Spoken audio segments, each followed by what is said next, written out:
আসসালামু আলাইকুম dear viewers, আশা করি সবাই ভালো আছেন। আজকে আমরা বাইয়ের নেক্সট পার্ট নিয়ে আলোচনা করব। তো সবাই একটু মনোযোগ দিয়ে দেখবেন যে এখানে আমি স্টার চিহ্ন প্রত্যেকটা ভিডিও দেখেন যে স্টার দেওয়ার উদ্দেশ্য সিরিয়াল ক্রমে কোন নিয়মটা কী জন্য বসছে সেটা আমরা আলোচনা করব, তাই না? তো দেখেন প্রথম সেন্টেন্সটা হিজ হেলথ মানে তার স্বাস্থ্য ইজ ইমপ্রুভিং মানে দিন দিন ডে বাই ডে, দিন দিন কি হচ্ছে তার স্বাস্থ্য উন্নতি হচ্ছে। তাহলে এই যে দিন দিন মানে দিন দিন বুঝাইতে অর্থাৎ একটা কাজ ধারাবাহিকভাবে চলতেছে বা ধারাবাহিকভাবে হইতেছে। তো ধারাবাহিকতা অবলম্বনে কি বসে? বাই বসে। কি বসে? বাই। তার মানে এটা কি লিখবো আমরা রুলটা? ধারাবাহিকতা। ধারাবাহিকতা, ঠিক আছে। ধারাবাহিকতা ভাবে কি বুঝছে? ধারাবাহিকতা বুঝাইতে বাই বসে। দ্য কেবল ইজ 10 ফিট, ঠিক আছে। তাহলে বাই 10 ফিট মানে হচ্ছে যদি কোনো পরিমাপ বুঝায়, কি বুঝায়? পরিমাপ বুঝাতে বাই বসে। তাহলে এই যে আমি লিখলাম পরিমাপ, ঠিক আছে। তাহলে পরিমাপ বুঝাইতে কি বসে? বাই বসে। এরপর দেখেন Hamlet is written gaff William Shakespeare. তাহলে হ্যামলেটটা কে লিখছে? হ্যামলেটটা লেখা হয়েছে কার দ্বারা? উইলিয়াম শেক্সপিয়ার দ্বারা, তাই না? উইলিয়াম শেক্সপিয়ার দ্বারা। তাহলে এই যে দ্বারা বুঝাইতে কি বসে? বাই বসে। তাহলে আমি এই যে এইখানে দ্বারা বুঝাইতে বাই বসে। এরপর দেখেন সে উইল মানে সে করবে ডিসকাস আলোচনা দ্য ইস্যু বিষয়টা নিয়ে উইথ দ্য অফিসার তার অফিসারের সাথে গ্যাপ মোবাইল ফোন।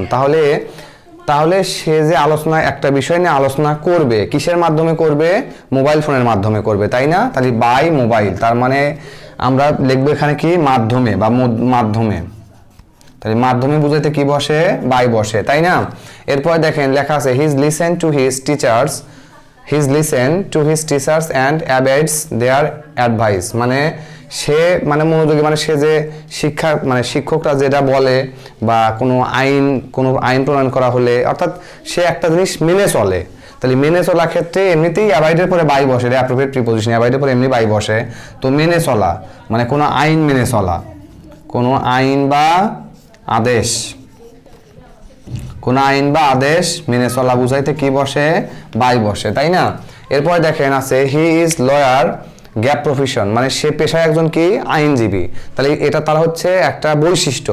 মানে দেখেন হি ইজ লয়ার মানে সে আইনজীবী, গ্যাপ প্রফেশন বাই প্রফেশন, তাই না? তার মানে কোনো পেশা অবস্থান বৈশিষ্ট্য বুঝাইতে কি বসে? বাই বসে। তাহলে আমরা লাস্টেটা কি বুঝবো? পেশা অথবা অবস্থান, পেশা অথবা অবস্থান অথবা কি বৈশিষ্ট্য।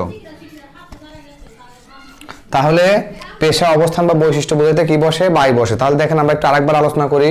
প্রথমে কি বললাম? ডে আর ডে, দুইটা ডের মাঝে এমনিতেই বাই বসে, তাই না? তো তারপর দেখছি ধারাবাহিকতা অনুযায়ী বাই বসে। তারপরে পরিমাপ বুঝাইতে মানে এটা ধারাবাহিকতা, এটা পরিমাপ বুঝাইতে বাই বসে। তারপরে এই যে দ্বারা বুঝাইতে বাই বসে। তারপরে মাধ্যমে বুঝাইতে বাই বসে। আইন আদেশ মেনে চলা বুঝাইতে বাই বসে। এবং হচ্ছে কি পেশা অবস্থান বা বৈশিষ্ট্য বুঝাইতে কিন্তু বাই বসে। তো হচ্ছে আশা করি সবাই বুঝতে পারছেন। সবাই ভালো থাকেন এই বলে আমি আজকে ক্লাস শেষ করতেছি। আসসালামু আলাইকুম ওয়া রাহমাতুল্লাহি ওয়া বারাকাতুহু।